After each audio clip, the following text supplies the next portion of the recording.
Question number 30, in the multi-step conversion of an aldose into next higher aldose by Killiani-Fischer synthesis, the reagent in the first step is। तो इसमें आपको एक multi step जो reaction है वो आपको दिया हुआ है, और किलियानी-फिशर सिंथेसिस जो होता है उसमें हम जनरली यूज करते हैं जो रिएजेंट आपका दिया हुआ है HCN, उसको हम लोग यहाँ पे क्या करते हैं, यूज करते हैं। तो हम लोग सबसे पहले इसमें देखते हैं कि आपको into higher aldose by Kiliani Fischer synthesis. तो सबसे पहले तो हम लोग यहाँ पे किसका स्ट्रक्चर बनाए, इसका स्ट्रक्चर बनाते हैं एरिथ्रोस का, ठीक है, HOH CH2OH। इसकी रिएक्शन हमने करवा दी किससे, HCN से, ठीक है। तो ये क्या है, CN हमने इसको मान लिया, तो इससे क्या बनना चाहिए, CN+1 बनना चाहिए।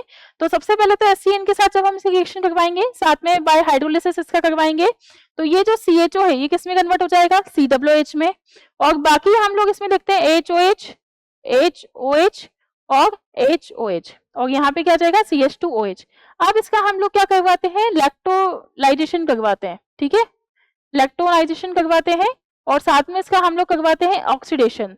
तो इसके ऑक्सीडेशन से यदि हम लोग यहाँ देखें तो C डबल बॉन्ड OH, और इस तरह से बना हुआ है HOH, HOH, HOH और CH2OH। अब इसमें जो सेकंड नंबर वाला कार्बन है उसको हम लोग क्या कर देते हैं, चेंज कर देते हैं, ठीक है। तो C डबल बॉन्ड OH, और यहाँ पे यदि आप लोग देखोगे तो HOH, HOH CH2OH, ठीक है। तो यहाँ यदि हम लोग देखें तो ये जो C2 कायरल कार्बन है इसको हमने क्या कर दिया, चेंज कर दिया, बाकी के कायरल तो फिक्स ही है।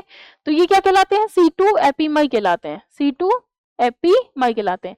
तो स्टार्टिंग में जो इसमें रिएजेंट यूज किया हमने फर्स्ट स्टेप में, दैट इज द D, ठीक है, HCN। तो इसको हम लोग बोलते हैं किलियानी-फिशर सिंथेसिस, किलियानी-फिशर सिंथेसिस, ठीक है, किलियानी-फिशर सिंथेसिस। तो आप लोग यहाँ पे देख सकते हो कि in the multi step conversion of aldose into next higher aldose. तो यहाँ पे आप लोग देखें CN बना था, फिर इसमें हमने एक कार्बन ज्यादा बना दिया, ठीक है, क्योंकि यहाँ से CN बना, फिर उसके बाद हाइड्रोलिसिस करवाया, तो जो साइनोहाइड्रिन बना था वो किस में कन्वर्ट हो जाता है, COH में, ठीक है। तो हमने जब इलेक्ट्रोनाइजेशन इसका करवाया तो इस तरीके से ये क्या बनता है, C2 एपीमर बनता है। तो हमारा जो इसमें करेक्ट ऑप्शन है that will be the D option is the correct answer.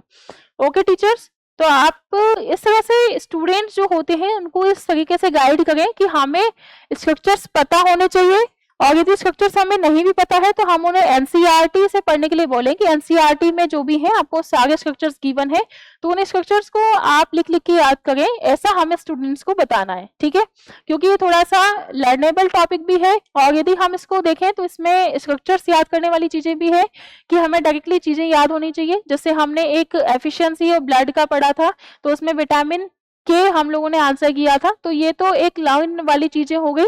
लेकिन यदि हम HCN के साथ रिएक्शन करवाते हैं, सिक्वेंशियल रिएक्शन जैसे हमने देखी थी, तो उसमें हमें मैकेनिज्म यदि अच्छे से प्रॉपर्ली याद है तो हम उसमें बिना रटे भी चीजों को इजीली कर सकते हैं, ठीक है, ऐसा हमें स्टूडेंट्स को गाइड करना है। Okay teachers, thank you so much.